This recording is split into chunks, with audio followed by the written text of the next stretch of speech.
2024 Cincinnati ওপেনে অপ্রত্যাশিতভাবে Gael মনফিলসের কাছে হেরে বসেন কার্লোস আলকারাজ। সেই হার যেন কোনোভাবেই মেনে নিতে না পেরে রাগে ক্ষোভে কোর্টই র্যাকেট ভাঙেন তিনি। এবার তাই সিনসিনাটি ওপেনে কোর্টে নামার আগে সতর্কতার কথা জানিয়ে রেখেছিলেন নিজেই।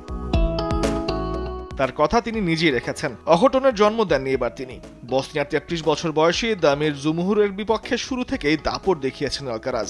প্রথম সেটে জুমহুরকে পাত্তাই দেননি তিনি। 6-1 ব্যবধানে সহজ জয় তুলে 5 বারের গ্র্যান্ড স্ল্যাম জয়ী এই টেনিস তারকা। ম্যাচ বাঁচিয়ে রাখতে বসনিয়ার তারকার পরের সেটেই ঘুরে দাঁড়ান। কোনো রকম প্রতিদ্বন্দ্বিতা ছাড়াই 6-2 ব্যবধানে জিতে নেন জুমহুর। শেষ ও তৃতীয় সেটে আবারও দাপট আলকারাজের। এবার 6-3 গেমের ব্যবধানে জিতে দ্বিতীয় রাউন্ড নিশ্চিত করেন 22 বছর বয়সী স্প্যানিশ তারকা। সবশেষ গ্র্যান্ড স্ল্যাম উইম্বলডন চ্যাম্পিয়নশিপের ফাইনালে ইয়ানিক সিনারের কাছে হেরে টানা হ্যাটট্রিক শিরোপা জেতা হয়নি তার।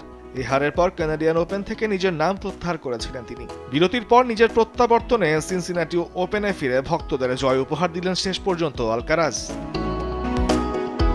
তামিমুর রহমান, স্পোর্টস ডেস্ক, দেশ টিভি।